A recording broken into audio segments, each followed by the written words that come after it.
Hello there folks, welcome back to the Chap's Guide. My name is Ash and I am your host on this journey through men's style, self-development and personal grooming. Now today, I've been putting off doing this video for a while, but today I'm going to do it. I'm finally going to talk about my favourite of the two watches which I have on the table. Both of these are somewhat iconic Rolex models. They are stainless steel. They are what you would call sports models, or Rolex call professional models. And if you were embarking on a journey into the luxury watch world, and you particularly wanted to enter the wonderful world of Rolex, typically men may be interested in one or the other of these watches. Now, I'm not saying they're easy to find, we can talk about that in a minute, but these two watches have become somewhat iconic, and it is of course the Rolex Submariner and the Rolex GMT Master II. Now, I've owned these watches. These are both from my personal collection. I've owned them for a number of years. I've been on a life journey with both of them, and I'm going to pick one at the end that I would choose if I could only have one.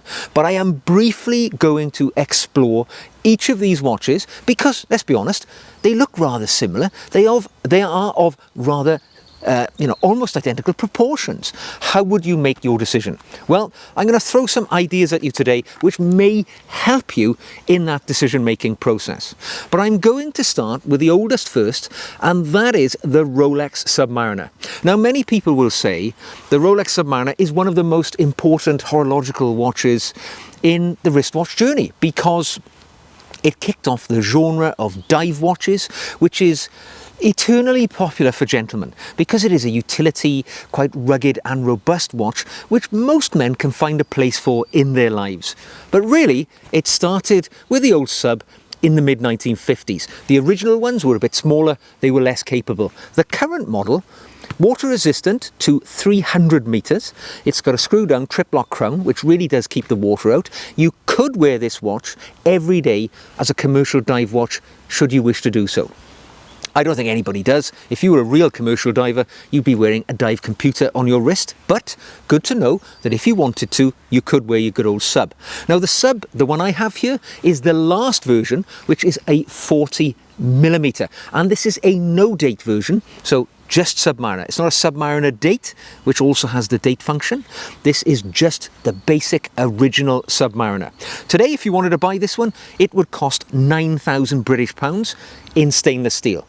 Like I said, 40mm diameter, 13mm thick. It actually wears very nicely on most men's wrists. It is a nice proportionate size. You also get an awful lot of choice should you wish to buy a Submariner. You can have, even on the stainless steel version, you can have the black, which is the standard. You can have a green bezel insert. If you want to go precious metal, you can have a two-tone, which allows you to have a golden, it allows you to have gold in it, but it also allows you to have a blue bezel insert and a blue dial on the bluesy, should you want. You can have full gold, you can have white gold, which gives you a blue insert, or you can have a full yellow gold, which allows you to go blue or black again. There's lots of choices on the old Submariner. One thing which is common to all models is the oyster bracelet. This kind of utilitarian, really rugged and tough 3-link bracelet, which is very common throughout the whole Rolex range. Very comfortable, very practical, feels really robust and solid. And on the Submariner, we also have the glide lock clasp, which allows you to adjust the watch on the go. Originally, I imagine it was designed to allow you to alter it very swiftly, to allow you to wear it over a swimsuit, a dive suit. But today, it just means it's really easy to adjust in the summer when your wrist swells up a bit, because it gives you 2mm increments as and when you want it. So very comfortable, very capable watch, very iconic in appearance. Moving swiftly on, our competitor today is another very iconic watch, which actually in the Rolex timeline followed just a year or so after the Submariner, and it's the GMT Master II. Now this watch originally came into being because international airline pilots were seeking a watch which allowed them to keep track of a second time zone using a simple watch. And Rolex had designed this baby, which actually does it very simply. There is an additional hand on the dial which goes round once every 24 hours. And that hand in conjunction with the bezel, which is marked with the hours, allows you to read a second time zone, as well as using the normal hands on the original dial, quite simply to keep track of your normal time zone. So 2 time zones in one. You can even do 3 if you want to move the bezel around a bit as well. Now the GMT Master II, as well as being quite functional, it's aesthetically interesting because Rolex give us lots of different colour variations here. This is the Pepsi model, as they call it, because it mirrors the colours of that famous soft drink, blue and red. However, you can also have it with blue and black, which they call the Batman, black and green, which they call the Sprite, all named after soft drinks. You can have black and brown if you want to go into precious metals. You can have the root beer version, as it's called, or full gold. You can have white gold on a Pepsi version, or Everose gold, which gives you a full root beer version. Prices: stainless steel start at £9,550, right up to the full gold versions, which are over £35,000. Lots of variation. You also get something of a choice with the bracelet on the GMT, which is not afforded to us on the Submariner. We can either have the famous Rolex Jubilee, which I have on this model, or we can have the Oyster, which we see on the Submariner in this model. Lots of colour variations, lots of colour choices. You'll probably find something which is aesthetically pleasing to you if this is the watch which sparks your interest. When it comes to its proportions, 40mm in diameter, 12mm thick. So it is 1mm smaller in both of those sizes to the Submariner. Now you would think it doesn't make any difference. They look virtually identical. However, that extra millimetre less means this watch wears a little more nimble, little more, I don't know, subtle on the wrist. You can't really call it subtle, not with these bright colours, but they've both got their nuances, even though they share many characteristics. So in helping you to decide which of these 2 watches to choose on your hypothetical first step into the Rolex market, let me tell you some of the pros and cons.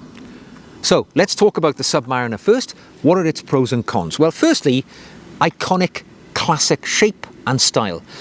Nobody's bettered the Submariner when it comes to the original dive watch, and I think it will always retain that identity. It has been the poster boy of Rolex for its entire lifespan, and never more so has it been popular than it is today in the 21st century, even though it was designed and originally built quite some time ago now.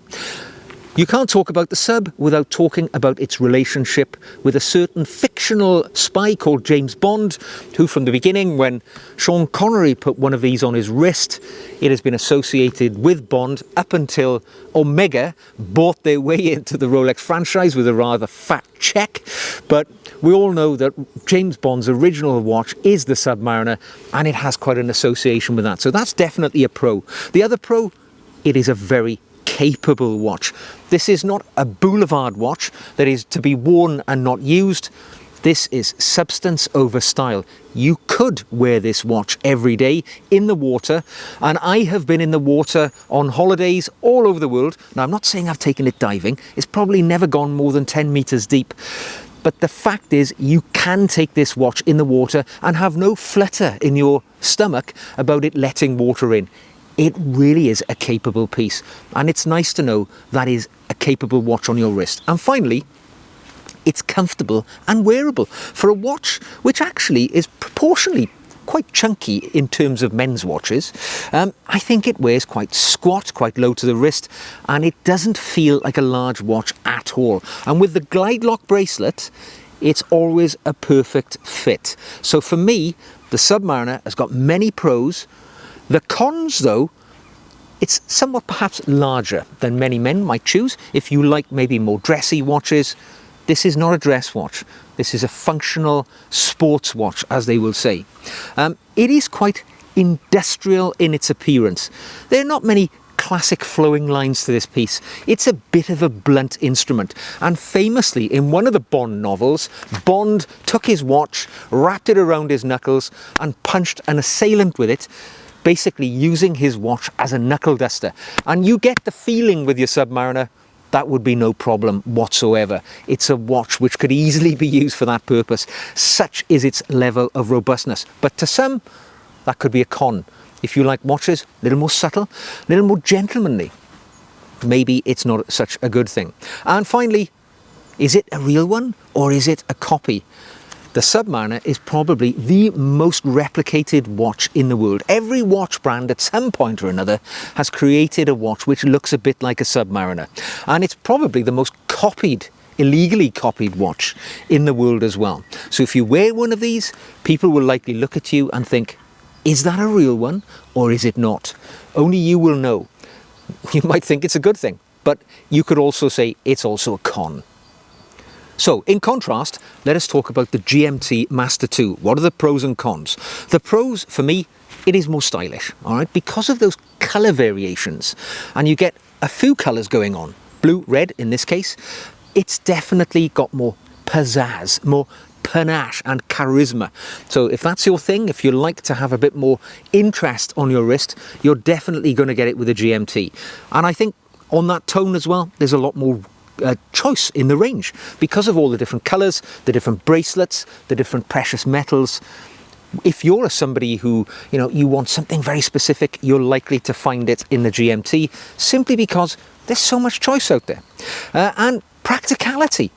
Now, not many of us are really going to use the Submariner to its fullest extent. You're unlikely to be diving anywhere near the 300-metre range. Let's be honest. However, the GMT is very practical. Being able to keep track of a second time zone is something we can all employ in our lives every day. I mean, I've got friends who live in America, different time zones, and I keep my GMT set to their time zone all of the time. So when I'm sending messages and texts, I'm not doing so in the middle of the night.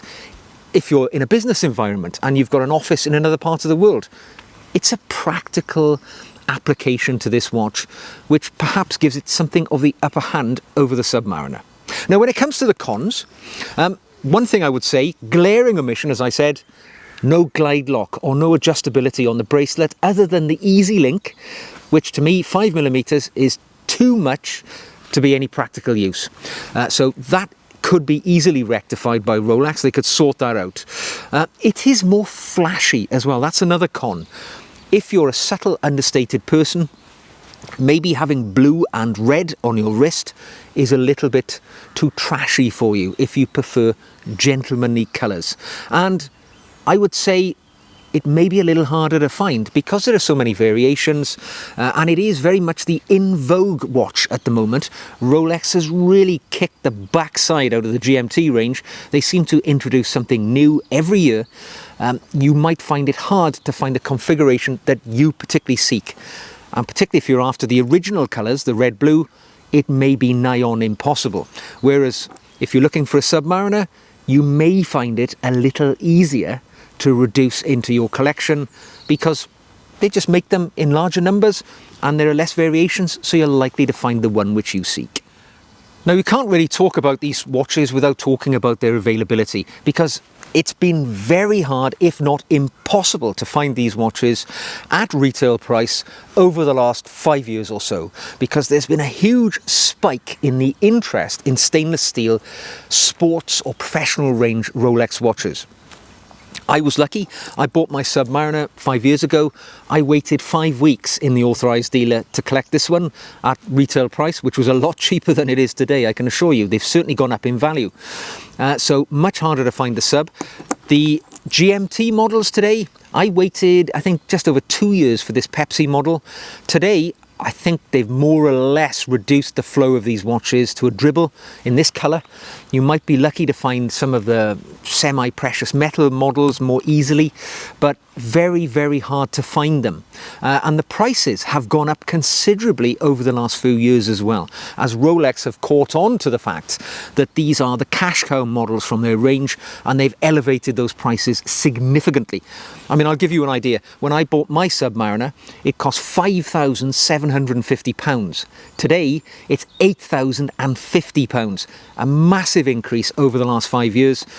Perhaps that's led to many people buying them as investment pieces, so it makes it very hard to find them. So some people would say it's a moot point. I'm making a comparison between these two watches. They're impossible to find. I would disagree. I would say they're hard to find, but not impossible. I've got two on the table. I'm an ordinary guy. I found them. You could do too if you were, if you play the long game. So let me talk about my final verdict. It's really hard to make a decision between these two watches, taking into account the pros and cons that I've just said. They're both icons. And let me say right at this point, there's no wrong answer here. If you own either of these pieces, you've done well. You've got a lovely watch which will last you a lifetime and be a great companion on your life journey. But if it comes to the aesthetics, which one would I strap on my wrist and take forward with me if I could only keep one of these two watches? And in consideration of everything I've said, I'm reaching for the Submariner. Now, whilst I like my GMT Master II, it's a lovely watch. Maybe considered to be more, desirable, harder to get hold of, more valuable on the secondary market.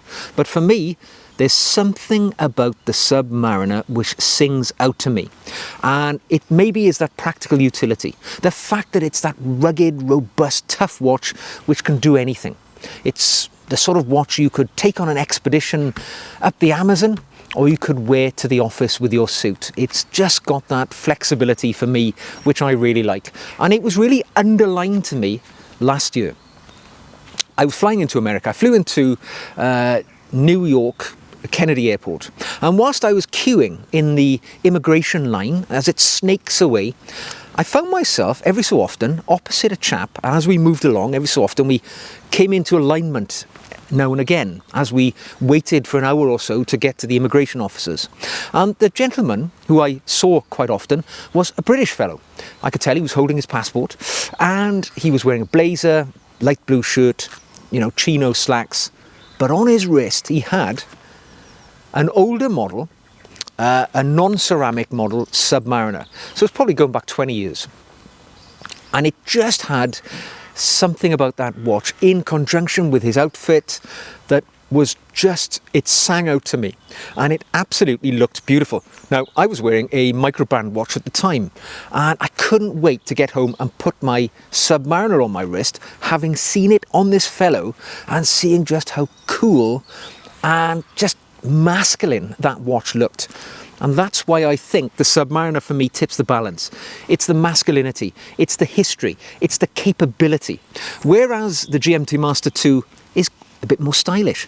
I've always considered it to be a bit of a boulevard watch.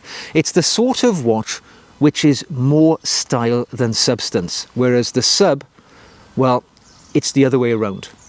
Just a personal opinion though. I'm sure many of you will think totally the opposite.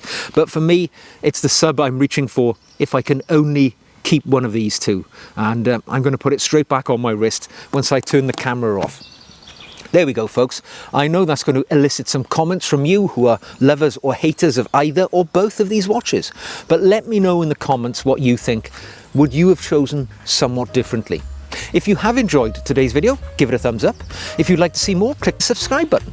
If you'd like to come on the journey with me, don't forget you can join me as a patron, get an extra video once a week, or you can even practically support the channel by just buying me a coffee. Helps keep the lights on here at the Chap's Guide. So, until the next time, wear your watch, whatever it is, with pride and passion, and I will see you again very soon.